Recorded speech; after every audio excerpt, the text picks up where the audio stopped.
and I'm unsure. And then because what's the response? Oh, take this pill. Oh, have this over here. Here's your quick fix. Here's your dopamine hit or Mhm. whatever, right? And so people get into it. And this happens in my mentorships all the time. They get to a point and I go, "Oh, you don't need me more." And they keep staying. And I'm like, you really don't need me anymore. But they never believe that. So eventually they leave, right? And then, I see them months or years later and I was like, you still don't believe in yourself, man. And they're like, I don't. And I was like, yeah, go back and watch all your stuff.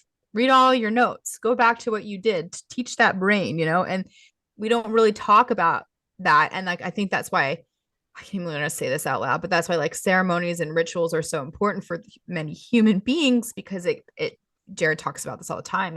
It teaches us to relish the moment Mm-hmm. over and over and over again.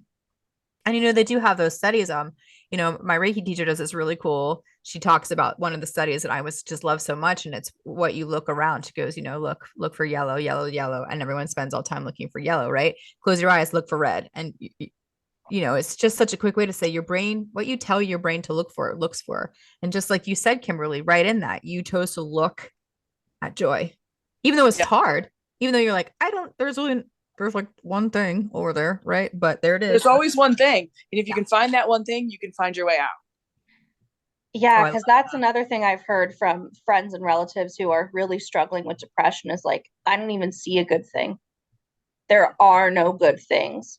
And then I don't know how to help them because that's usually the path I go down is like, okay, well, as much as I love to listen to you vent for 5 days in a row about the same thing, let's focus on one thing you do want. So then, and this might be wrong. This is why I'm so happy to have the both of you here because you're both experts in this field. But like, so what my next step for them is, well, okay, if you can't see any good things, what do you want things to change to?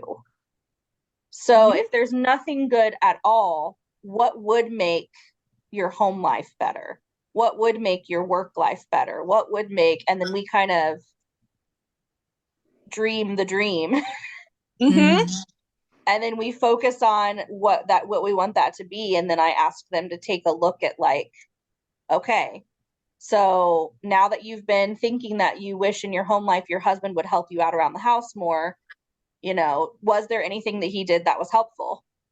And can you go to him and say, hey, honey, thanks for putting that dish in the dish. Thanks for putting your own dish in the dishwasher. I really appreciate you. Maybe it's something that small, right? Because Yeah. when you're just starting, it's small, and then maybe you can build on that. But then I have people, sorry, and this Go. is when I don't know what to do because that you can at least work with someone. But then I have people who say, it doesn't matter what I dream for the future to make it better because it's never going to happen. Mm. So then can you find a memory from the past that brings you joy and just bring it into right now? Mm. Because it's all about the feeling and giving yourself permission to feel something else. And your brain doesn't know the difference. Your Ugh, brain doesn't, because your brain can't tell time. It has no idea. It can't tell yeah. what's real and what's not. Yeah, And Kim. everybody carries at least one good memory of something where they were so overjoyed. You just have to Mhm. find it. Hmm. Because sometimes I mean, and like for me, so with my struggle with depression, I'm like 100% against medicine. And when I finally chose to take the medication was when my system stabilized enough so I could start making progress forward.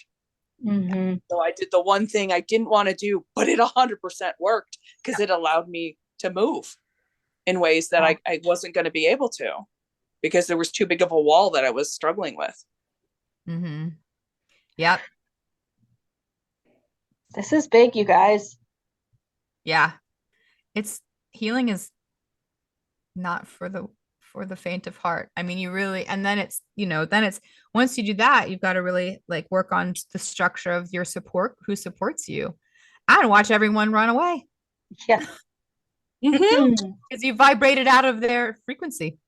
Or notice what they're actually the motives behind what they're doing. I think that happens for a lot of people too. They'll come back and they'll be like, I didn't realize this person was taking advantage of me, but now that I'm aware and awake and, living my own truth, I'm like, oh man, whoops. you know. Mm-hmm. Yeah. Yeah. What a ride. This is the stuff that they should be teaching to the middle schoolers and the high schoolers. There should be a Oh, class for this, right? Where you come in and you're like, 100%. Ugh, Yeah. like, why is this not? Just like I always say, like, why is taxes not a required class in high school? Like, why is emotional regulation and getting to know, how to chase happiness not a class? Like, But you're right. We need classes. We should do that. We're gonna yeah, start maybe out. we should just start hosting an online chase your joy. Yep. Let's do it. So That'd be let so us cool. know. We'll be Yeah. starting an online Chase Your Joy. We're going to start out with adults because adults are safe. And then when we get through all the rules and regulations and the laws and make sure it's properly vetted, we will add the children in because I don't know if you guys know this. There's a lot of work to do to help children, and they're in there for a reason because it's all about protecting.